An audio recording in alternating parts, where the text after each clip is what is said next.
네, 이번 시간은 채권 강론 마지막 시간 되겠습니다.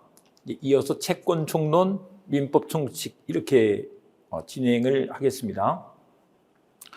어쨌거나 요거 한 가지 다시 말씀드리고 하자면, 처음에 말씀드렸지만 이 채권 강론이 그나마 제일 쉬운 파트인데 요게 15문제가 나왔어요.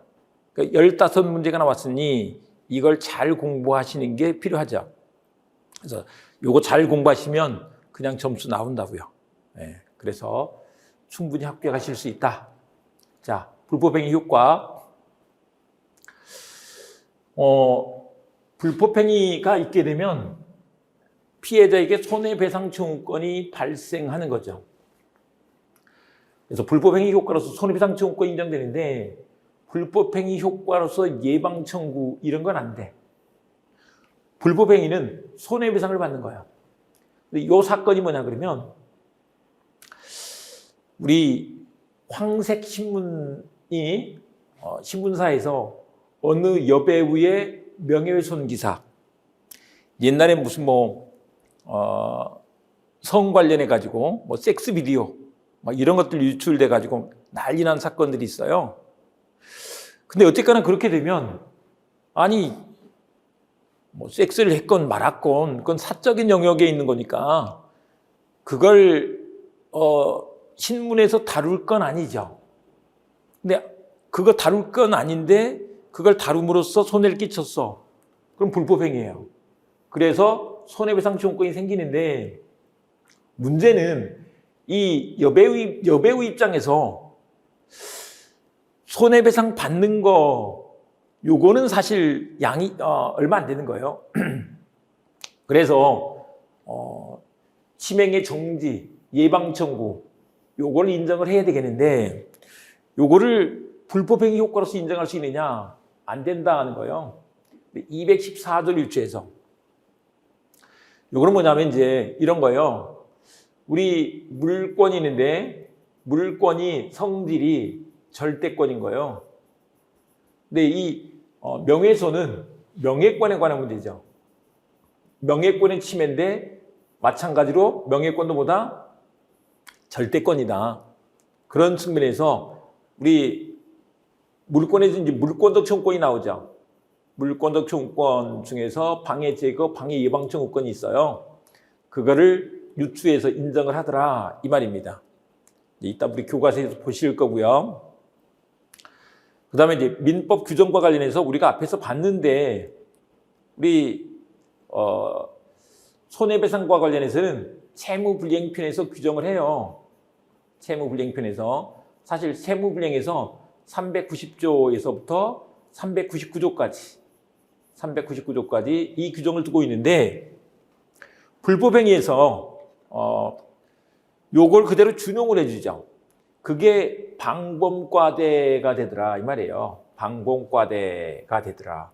그래서 손해배상의 범위, 통상손해, 특별손해 얘기가 나와 있고, 손해배상의 방법으로 금전배상, 과실상계, 손해배상자의 대위 이것들은 준용이 돼서 내용적으로 같더라 이런 얘기고요. 그런데 손해배상액의 예정 요거는 아니야. 우리 채무불이행에서는 채무가 있는데, 야 너 채무불이행하면 손해배상 얼마 해야 돼? 미리 정해두는 거죠. 손해배상액의 예정 미리 정해두는 거예요. 근데 그게 불법행위에서 야 너 불법행위하면 너 손해배상 얼마야? 이걸 미리 정할 수는 없다는 거예요. 네, 미리 정할 수는 없다. 네, 그 얘기인 거죠. 그 다음에 손해배상 청구권으로 가셔서 보시면 손해배상 청구권자. 근데 먼저 여기서 한번 봐보시면 손해배상 청구권자와 관련해서 손해배상 청구권을 가질 수 있는 사람들이 있는 거죠.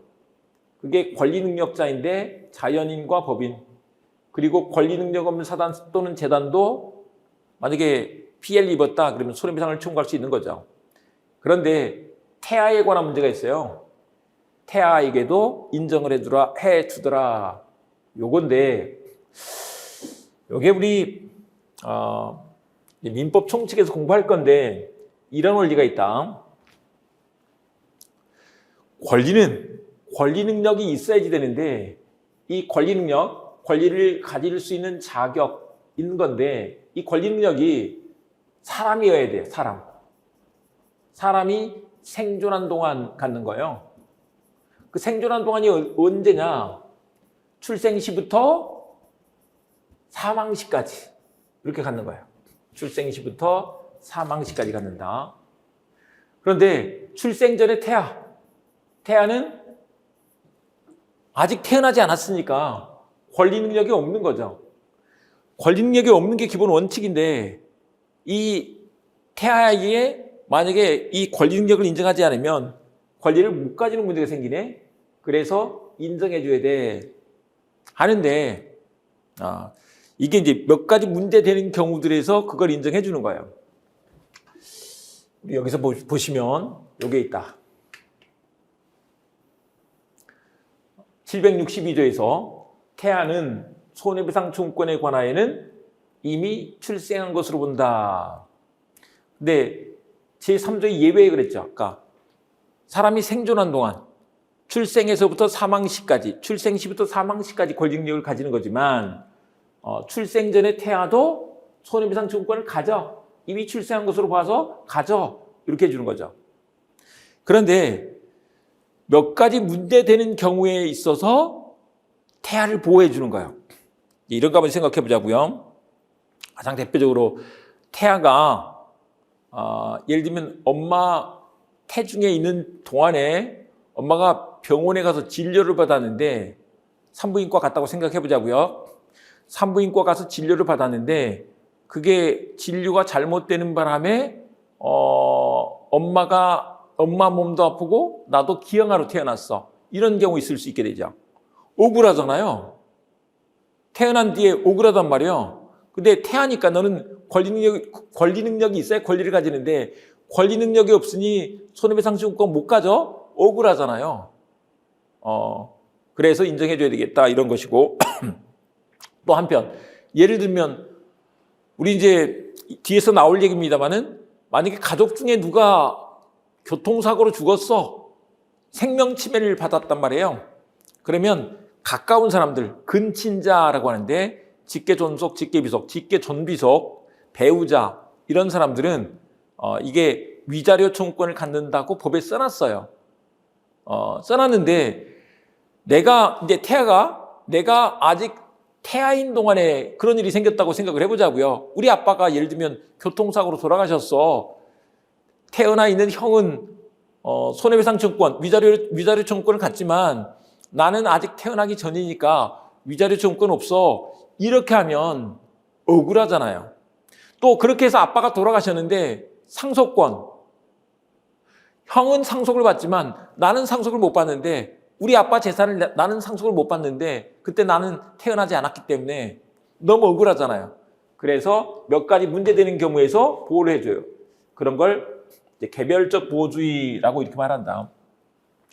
개별적 보호주의다 이렇게 말한다. 그래서 살아서 출생하여야 권리를 가지며 이 말은 이게 살아서 출생해야 돼.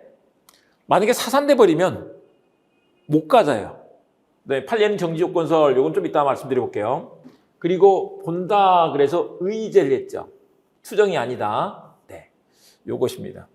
근데 여기서 잠깐 좀 더 말씀드리고 가자면 그 개별적 보호주의 나와 있는데 이런 것들에서만 인정해줘요. 유인사의 불상이 있대유 요것만 권리력이 있다라고 한다. 유증을 받을 수 있고 인지를 받을 수 있으며 사인증여를 받을 수 있다고 다수설이 얘기하고 불법행위로 인한 손해배상 청구권, 상속권 요게 인정이 돼. 그다음에 대습상속권, 유류분권 이런 게 인정된다는 것이다. 특히 이 불쌍해 그거 인정 안 해주면 너무 애가 불쌍해. 그래서 인정해 준다. 일단 좀 기억을 해 두시자면 유인사라는 절이 있는데 그게 충청도에 있나 봐. 그 유인사의 불상이 있대요. 유인사가 유인사가 절인데 거기에 십자가가 있을 수는 없잖아요. 불상이 있는 거지. 충청도에 있는 막 유인사의 불상이 있대요. 이렇게 된다. 네, 이렇게 된다는 거죠. 봐두시고요. 그래서 판례는 정지조건설인데 이것도 잠깐 좀 말씀드리고 가자면 이런 거요. 일단 태아인 동안에는 이 권리 능력을 갖지 못해요. 정지돼 있어. 그런데 나중에 출생하면 그때 권리 능력을 가져. 출생이라는 것이 조건이 돼서 그 조건 성취가 됐을 때 이 권리 능력을 가지게 된다고. 다만 이제 권리 능력을 나중에 이때부터 태아인 동안에도 그 일이 있을 때, 그 권리가 발생했을 때부터 이 권리 능력이 있었다 이렇게 봐주죠. 네, 이런 것을 정지조건설이라고 하는데 한편 인격이 소급한다 그래서 인격 소급설이라고도 이렇게 말을 해요. 이게 우리 판례 입장이다. 이거는 이제 우리 근데 민총에서 공부를 좀 열심히 해야 알게 되는 거니까 민총 가서 또 공부를 해보자고요. 자, 이렇게 두시고 갑니다. 자, 이렇게 되고요. 그 다음에 한 가지 더 우리 생명침해가 있을 때 생명침해 그러면 사람이 죽은 경우죠. 생명침해의 경우에 손해배상 청구권자 이렇게 하는데 피살자는 죽은 사람이죠. 뭐 교통사고 나서 죽거나 아니면 뭐 살인사건으로 죽거나 다 생명침해입니다. 근데 거기에서 일시릭, 위자료 다 인정된다. 물론 우리 일시릭은 뭐냐면 그 사람이 예를 들면 45세에 이런 일이 있었어. 그런데 일할 수 있는 기간이 65세까지야. 근데 65세 앞으로 20년 동안 일을 해서 돈을 벌 수가 있는데 돈을 못 벌게 됐네. 그거에 대한 손해예요. 그게 일시릭. 그리고 위자료.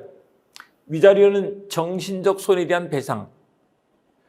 내가 죽으니 얼마나 슬퍼요. 네, 위자료. 이런 것들이 다 인정된다. 즉사한 경우에도 그런 걸 느낄 틈이 다 있었대. 그런 걸 시간적 간격설이라고 한다. 그리고 그것이 나중에 양도될 수도 있고 그렇게 죽으면 이제 상속이 되는 거죠. 그래서 일단 이 손해배상지원권이 피살자에게 생겼다가 그 가족에게 상속이 될 수 있다 이 말인 것이다. 그런데 유족한테는 위자료 청구권이 인정이 되는데 이 사실상 관계에 있을 때 이게 인정된다. 증명할 필요가 없어. 요게 752조예요. 752조를 한번 봐보시면 타인의 생명을 해한 자는 피해자의 직계 존비속 및 배우자에 대하여는 재산상 손해가 없는 경우에도 손해배상 책임이 있다. 이런 사람들을 근친자라고 한다. 유족이 되죠.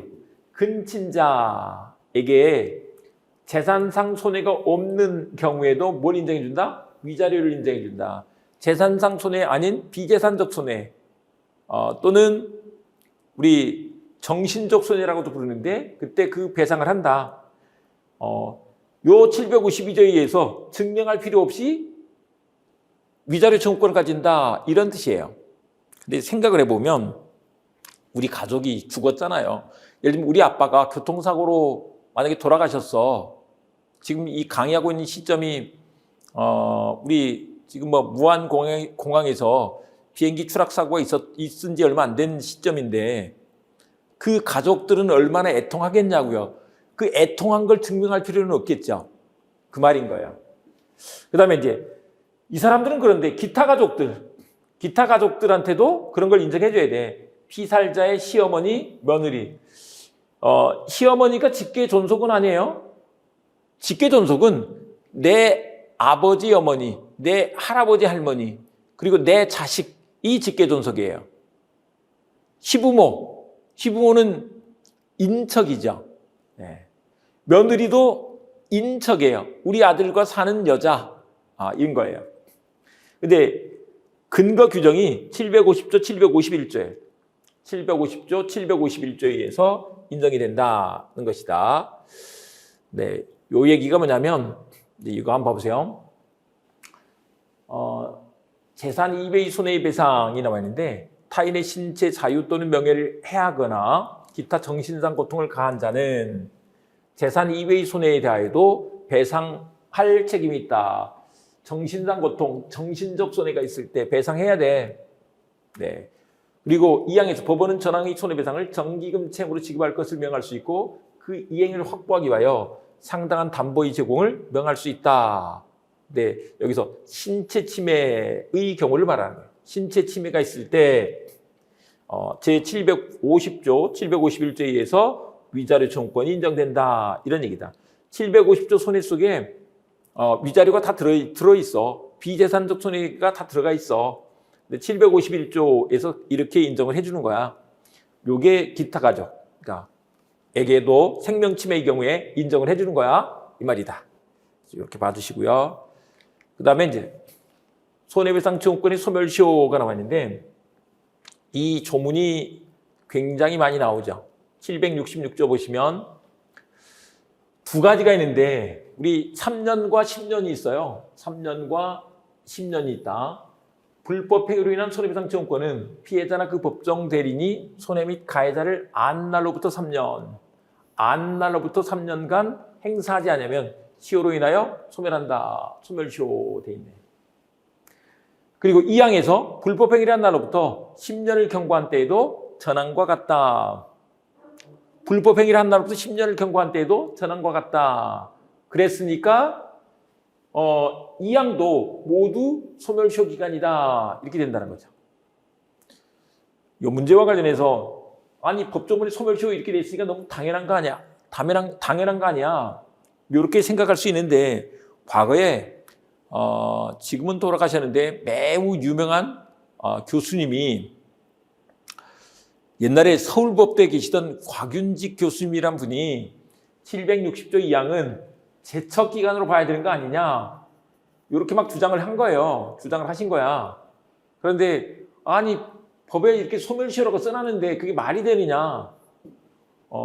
모두 소멸시효 기간이다 하는 게 우리 판례 통설 입장이 된 거죠. 그래서 이렇게 굳이 이런 논의가 있었기 때문에 시험 문제로 나올 때가 있다. 그 다음에 이제 계속적 불법행위의 경우에는 어떻게 계산을 할까? 그 각 손해를 안 때로부터 별개로 소멸시효가 진행된다.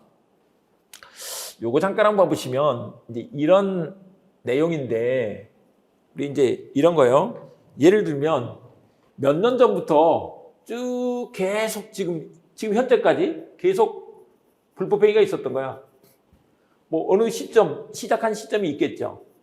시작한 시점이 있는데 계속적으로 불법행위가 있었어. 그러면 손해배상 청구를 어떻게 할 거냐 이 말이에요. 손해배상 청구를 어떻게 할 거냐. 근데 현재 기준으로 해서 안 날부터 3년 이 말인 거죠.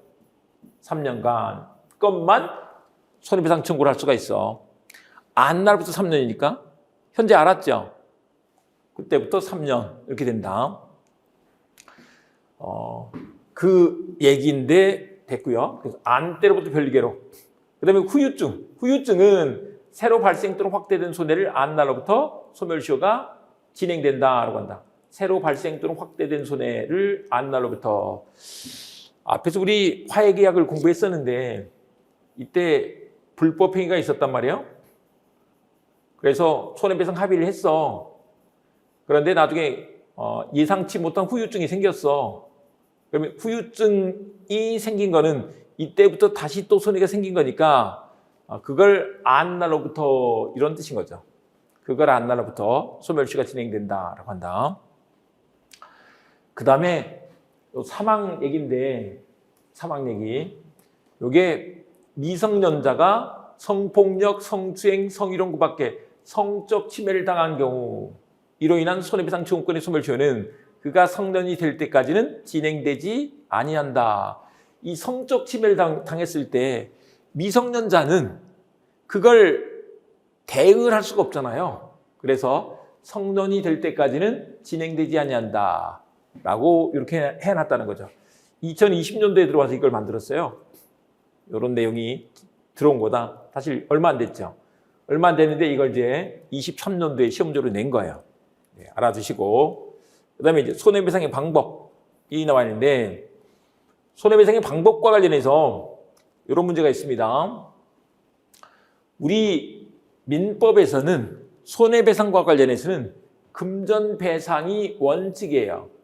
금전배상이 원칙이다. 394조에서 이렇게 써놨죠.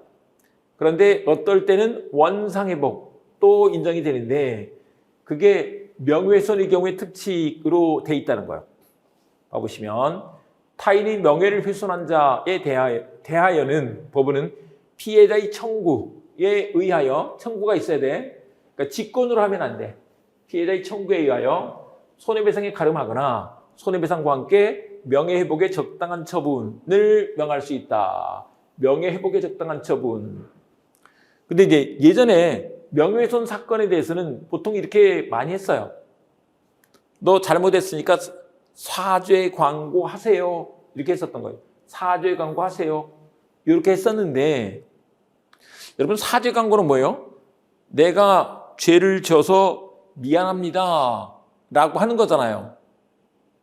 그런데 절대 내가 미안하지 않은데 미안하다고 하게 되면 이건 양심의 자유를 침해하는 거다. 양심의 자유를 침해하는 문제가 생겨서 위헌이다. 이렇게 했다는 거죠. 그래서 명예회복에 적당한 처분 속에 사죄 광고를 포함시킬 수는 없어. 물론 나 스스로 미안해. 내가 잘못했어. 라고 사죄 광고하는 건 돼요. 하지만 이걸 법원에서 판결에 의해서 너 사죄 광고하세요. 그래서 사죄 광고하는 거 이런 건 안 된다는 거죠. 네, 이렇게 된다. 근데 그 명예회복에 적당한 처분 형태로 요즘은 판결문 이런 것들을 신문에 게시하도록 하는 경우들이 많죠. 판결문을 이걸 게시를 하게 되면 그 판결문에 의해서 명예회복이 될 수 있다 이 말인 거죠. 물론 이제 거기 들어간 비용을 이제 그 범죄자, 가해자한테 받아내는 것입니다. 이렇게 된다. 어쨌거나 원칙이 뭐라고요? 금전배상 원칙인데 명예훼손의 경우에 특칙을 둬서 명예회복에 적당한 처분을 할 수 있는데 명예회복에 적당한 처분 속에 사죄 광고는 안 된다. 이겁니다. 그 다음에 손해배상의 범위 및 그 산정 문제가 있는데 이게 손해 3분설이 있다.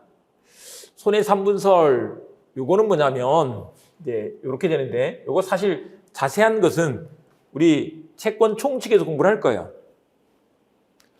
예를 들면 이제 불법 행위로 인해서 손해가 생겼을 때 그 손해에 재산적 손해와 비재산적 손해가 있다라고 한다. 기본적으로 이렇게 돼요. 그런데 이 재산적 손해에는 또 적극적 손해와 소극적 손해가 있다라고 하고 이 비재산적 손해 요걸 정신적 손해라고도 하는데 그 정신적 손해에 대한 배상하는 것을 특히 뭐라고 하느냐 위자료라고 하는 것이다. 됐죠? 네, 우리 교통사고 난 경우를 한번 생각해 보자고요. 교통사고가 났어. 그러면 이제 우리가 나서 다쳤으니 병원에 가서 진료를 받아야 되겠죠. 그럴 때 돈이 들어가. 적극적 손해 이렇게 된단 말이에요. 근데 그래서 병원에 누워 있느라고 일을 못했어. 간단하게 노가다를 나가는데 노가다를 나갈 수가 없어. 소극적 손해가 생기는 거죠. 일을 못해서 돈을 못 버는 손해예요. 이런 걸 특히 일시릭이라고 한다. 일시릭의 손해다 이렇게 말한다. 또 그러다 보니까 나 스트레스 미치겠네. 그게 위자료가 되는 것이다. 비재산적 손해. 이게 이제 손해 3분설이다라고 한다. 적극적 손해, 소극적 손해, 비재산적 손해. 이렇게 나눠서 별개로 계산을 한다는 것입니다. 됐죠? 손해가 이렇게 나눠져. 자, 이렇게 두시고. 그런데 이제 우리 일반 육체 노동을 하는 사람의 가동연한과 관련해서 이게 이제 우리 시험에 나왔어서 좀 잠깐 보시고 갈 건데 어떤 얘기냐 그러면 이제 예를 들면 봐보세요. 45세에 다쳐서 45세에 다쳐서 그 사람이 일을 못하게 됐어. 그러면 이제 일시릭이 있을 텐데 그거를 언제까지 계산해서 줄 거냐 이 말이에요. 근데 65세다. 그러니까 45세에서부터 65세까지 그러니까 20년간 내 손해배상을 해줘야 일시릭의 손해를 배상해줘야 돼. 요 문제다. 그런데 이게 얼마 전에 이 전원합치 판결로 65세가 됐고요. 그 전에는 60세였어요. 또 그 전에는 55세였어. 그래서 지금 현재는 이제 65세로 이렇게 늘어나 있다. 이걸 말씀드리는 거죠. 해두시면 되겠고, 그다음에 배상액의 감경 청구가 나와 있는데, 이거는 그냥 시험 문제로 많이 나오는 건 아닌데 한번 보겠습니다. 배상의무자는 그 손해가 고의 또는 중대한 과실에 의한 것이 아니고, 그 말은 경과실로 불법 행위를 저질렀을 때 이런 뜻이죠. 이런 건 아니어야 돼. 그 배상으로 인하여 배상자의 생계에 중대한 영향을 미치게 됐어. 그때 배상 의무자가 법원에다가 배상액의 감경 청구를 할 수 있다. 그런데 그러면 이제 법원은 전항의 청구가 있는 때는 채권자 및 채무자의 경제 상태와 손해의 원인 등을 참작하여 배상액을 감경할 수 있다. 이렇게 해주죠. 그래서 이렇게 해주시고 그 다음에 우리 이제 교재를 한번 체크해 보도록 하겠습니다. 불법행위 효과에서 아까 우리 말씀드렸던 손해배상 청구권을 취득하게 된다는 것이고 요 문제입니다. 명예훼손이 있을 때 부작위 청구가 가능할 건데 그 근거가 뭘까? 아까 우리 연예인 얘기했습니다. 그래서 일단 손해배상을 받는데 또 손해배상과 함께 또 명예회복을 위한 처분 뭐 이런 것을 할 수 있을 것인데 이 명예회복을 위한 처분으로서 명예회복을 위한 처분 이런 것들이 가능할 건데 문제는 이게 계속적인 침해 행위가 있으면 안 되니까 계속 예를 들면 뭐 그런 뉴스를 막 신문에서 계속 황색 신문에서 내보내고 있어. 그러면 뭐 그 피해가 이루 말할 수 없이 커지죠. 그래서 인격권으로서의 명예권에 기초하여 침해 행위를 배제하거나 장래 생길 침해를 예방하기 위하여 침해행위 금지 청구를 할 수도 있다는 것이다. 근데 이건 불법행위 효과로서 인정되는 것이 아니고 214조 물권적 청구권에 관한 규정을 유추해서 이렇게 인정하더라 이 얘기입니다. 그다음에 이제 민법 규정이 나와 있는데 민법 규정은 요게 준용 규정이 있다. 방범과대에 대해서 방범과대 이렇게 된다. 이것들을 준용을 해줘. 네, 이렇게 봐주시면 되겠고요. 불법행위에 의한 손해배상 청구권 나와 있는데 여기서 일단 어떤 사람들이 되느냐 피해자가 될 건데 뭐 이건 당연하죠. 자연인, 법인, 권리능력사단, 권리능력 없는 재단. 근데 이제 중요한 건 뭐라고요? 태아도 가지게 된다. 근데 정지 조건설에 따라서 가지게 된다. 일단 그게 정지 조건설이 이런 뜻이었습니다. 태아는 그러니까 태아인 동안에 예를 들면 아빠가 교통사고로 돌아가셨어. 그러면 위자료 청구권이 생긴다니까요. 또는 엄마가 산부인과에 가서 진료를 받는 과정에서 잘못돼서 내가 기형아로 태어나게 됐어. 근데 그게 태아로 있는 동안에 생겼기 때문에 원칙에 따르면 아직 출생하기 전이기 때문에 이 손해배상 청구를 못 갖는다고요. 근데 이제 정지조건설은 뭐냐? 태아인 동안에는 권리 능력이 없어서 권리를 갖지 못하지만 살아서 출생하면 정지됐던 조건 그게 정지돼 있던 게 풀리면서 이 권리 능력을 가지게 돼. 그래서 출생 시기가 문제의 사건의 시기까지 소급하여 그때 출생한 것으로 본다. 이렇게 말하는데 뭐 인격 소급설이라고도 이렇게 하죠. 근데 다만 이거는 뭐라고요? 살아서 출생하는 것을 전제로 만약에 그냥 사산됐어. 그러면 아예 못 가진다고. 이 얘기는 사실 이제 민청에서 공부를 하고 왔으면 그냥 태아에게 이거 인정됩니다. 유인사의 불상이 있대요. 요거 공부하시고 그냥 지나가면 돼요. 근데 이걸 우리가 지금 체각을 먼저 했기 때문에 좀 더 설명을 드렸습니다. 그 다음에 이거 한번 보시면 750조가 있는데 750조는 불법행위에 관한 일반 규정이다.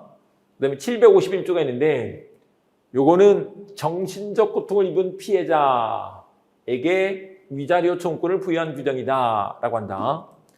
그 다음에 752조는 이게 뭐냐, 생명침해를 받은 자들에게, 그러니까 받은 근친자에게 위자료 청구권을 인정하는 것이다. 네, 이렇게 되죠.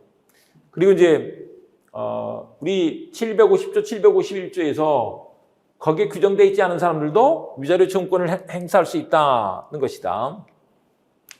그 다음에 우리 재산권 침해가 됐을 때 재산권 침해로 인한 위자료 청구권 이런 게 인정될까? 근데 재산권이 침해됐을 때 재산적 손해배상이 있게 되면 정신적 손해도 회복된다고 봐야 되는데 그 정신적 손해는 특별손해가 돼서 특별손해는 예견 가능성이 있을 때 인정된다. 요거는 이제 우리 채권 총칙에서 다시 공부를 합니다. 그때 보시면 된다. 그래서 가해자가 알았거나 알 수 있었을 때만 위자료를 인정할 수 있다 이렇게 말한다. 그 다음에 이제 생명침해의 경우에 있어서 생명침해는 이게 사람이 죽는 걸 말하는데 피살자에게 재산적 손해배상 청구권이 생기는데 그건 나중에 상속된다. 그리고 유족고의의 손해배상 청구권 이런 것들도 인정된다. 그런데 즉사의 경우에 피살자에게 정신적 손해배상 청구권 인정된다. 시간적 간격이 있어서 그거 인정이 되는데 나중에 죽었으니까 상속되는 문제가 생기는 거죠. 상속된다. 그 다음에 752조의 문제가 있는데 752조는 정신적 고통에 관한 증명 책임을 경감하는 취지의 규정에 불과하다. 그래서 직계존비속 배우자가 위자료 청구권 행사할 수 있다 이렇게 해놓은 건데 그 이외의 친족도 750조, 751조에 의해서 위자료를 청구할 수 있다. 그런데 그 750조의 친족관계 이것들은 사실상 그와 같은 관계에 있어도 충분하다라고 한다. 사실상 그와 같은 관계에 있어도 충분하다.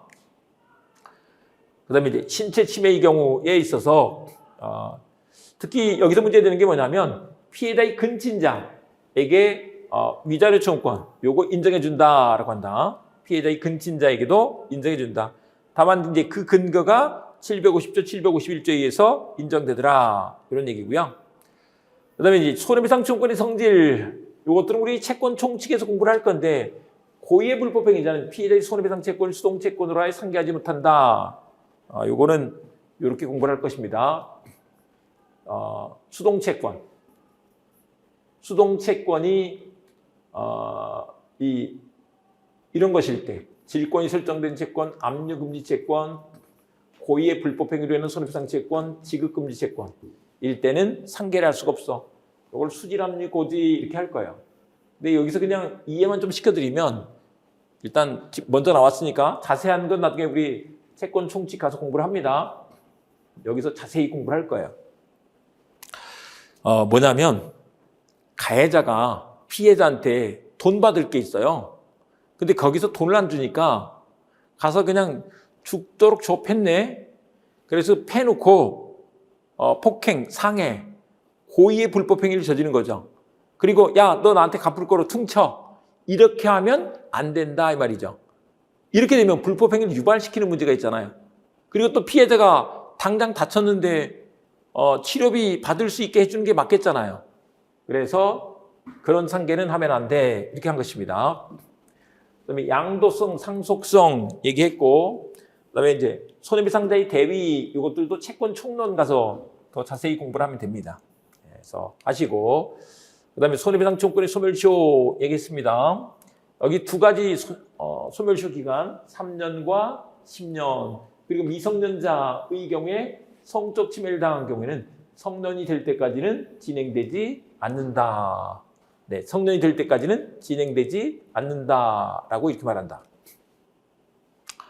그다음에 이제 어쨌거나 두 기간은 다 소멸시효 기간이다.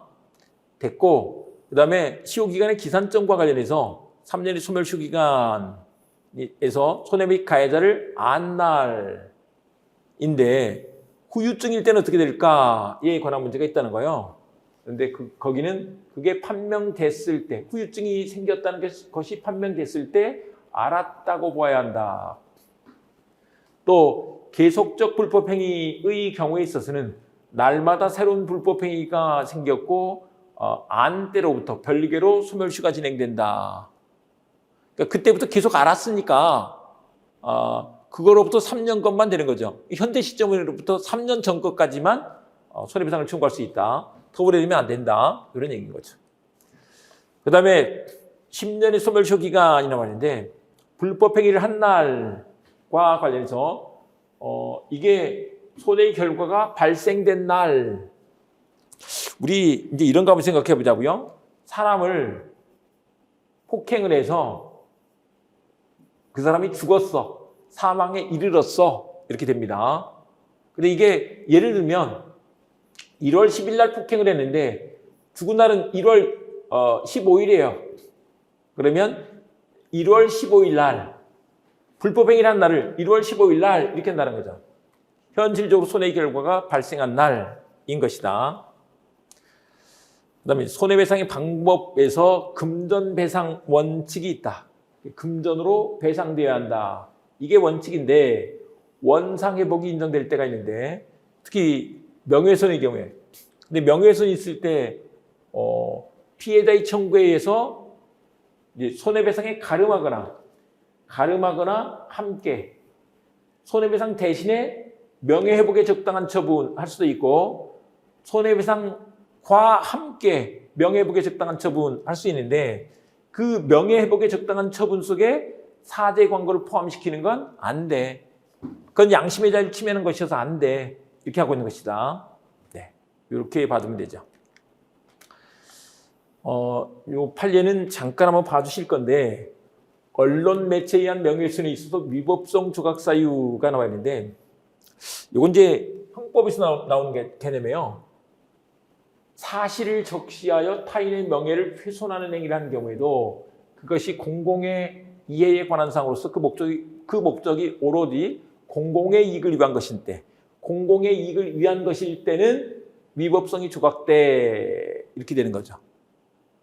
만약에 그 연예인들의 사생활, 뭐 섹스 비디오 이런 것들을 신문에 올려서 그게 만약에 오로지 공공의 이익을 위한 것이라면 위법성이 조각되겠죠. 근데 그렇게 보지 않는다는 것이다. 그건 사적 영역에서 일어나는 건데 무슨 공공의 이익이야. 이렇게 판단하고 있는 것입니다. 그 다음에 손해배상 범위 및 그 산정 문제가 있는데 일단 요거 우리 채권 총론에서 볼 건데 손해가 여러 개 있어도 쭉 일어나도 손해배상은 통상손해만 배상을 하고 특별한 사정으로 인한 손해, 이걸 특별손해 이렇게 말합니다. 특별손해는 채무자가 그 사정을 알았거나 알 수 있었을 때 이걸 예견 가능성이라고 한다고. 예견 가능성이 있을 때만 배상 책임을 져. 그리고 원칙적으로는 손해배상 책임지지 않고 특별손해는 배상하지 않고 예견 가능성이 있을 때만 예외적으로 배상한다. 이런 얘기입니다. 이렇게 봐주시고 그 다음에 손해 3분설에서 우리 재산적 손해와 정신적 손해, 재산적 손해와 비재산적 손해, 그리고 그 재산적 손해, 적극적 손해와 소극적 손해, 그 손해를 세 개로 나눠서 그래서 적극적 손해, 소극적 손해, 정신적 손해로 나누어서 배상을 하더라. 손해 3분설에 따라서 계산도 각 손해마다 따로 판단해야 한다라고 한다.